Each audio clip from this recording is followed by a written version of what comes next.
because it's the engineering applications that are terrifying.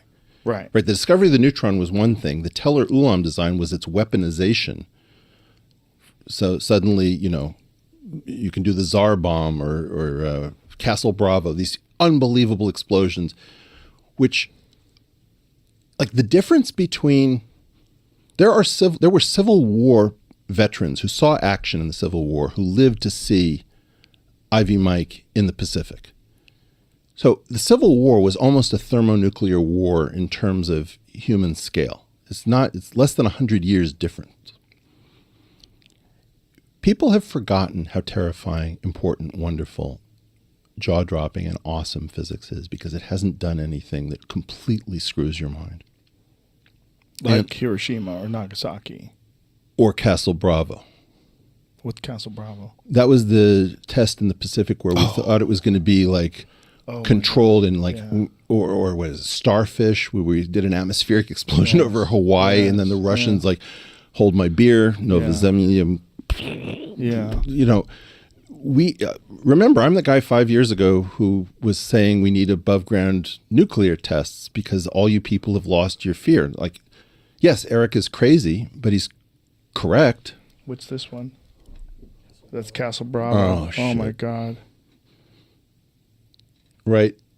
Like, so they detonated in that facility and they expected it to be far smaller than it was? They detonated in the Pacific. Right.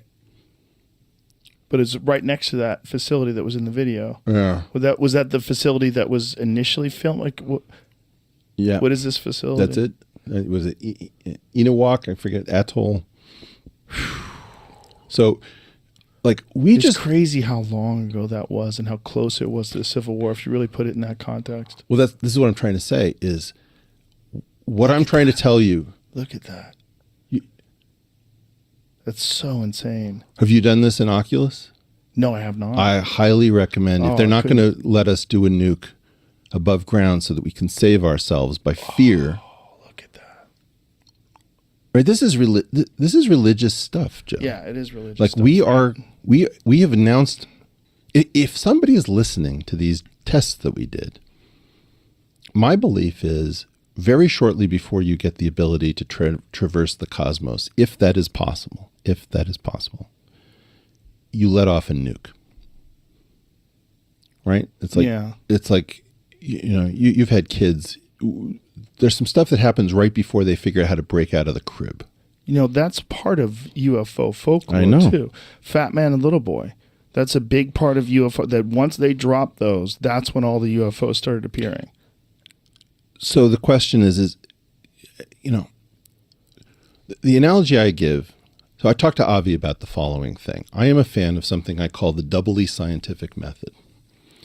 The usual scientific method makes a hidden assumption that it never voices, which is if we're going to study orcas, we assume that we are smarter than orcas. Or if we're going to study cephalopods, right, like an octopus, we think we're smarter.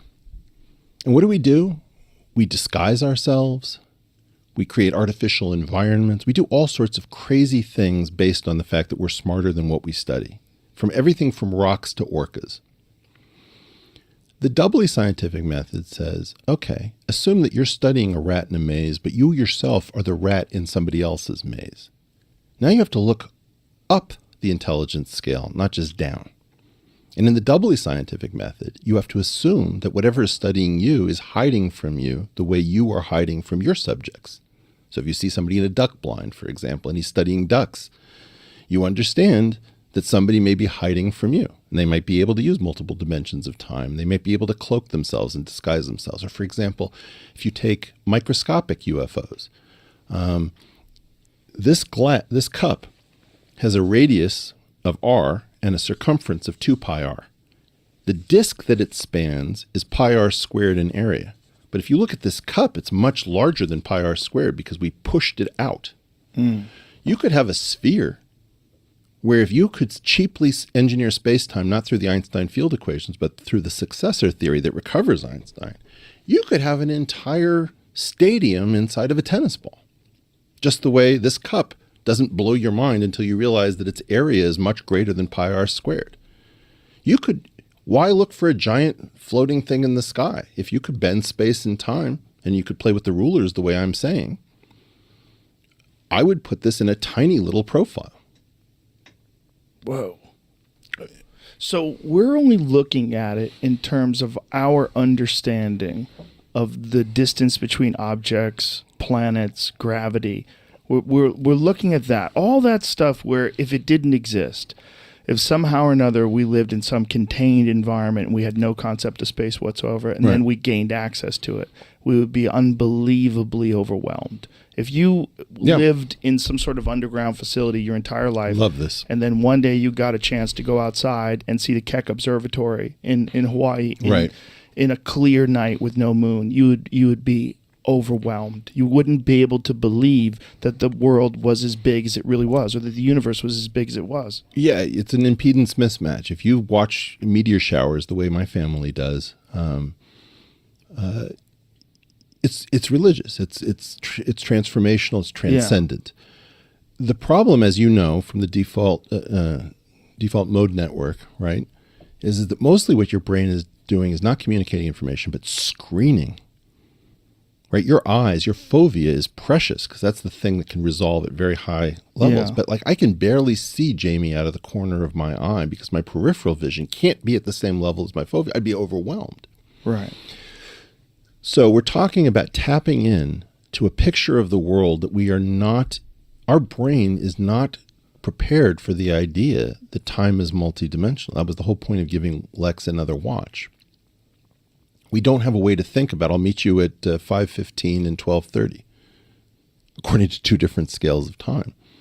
Or, for example, time and space, if I'm correct, the 14-dimensional manifold that has all the quantum going on it is split probably 7 and 7 dimensions, because we have 6 extra time dimensions and 4 extra space. Add 6 to 1 and 3 to 4, and you get 7. So space and time are interchangeable. There's a duality between them.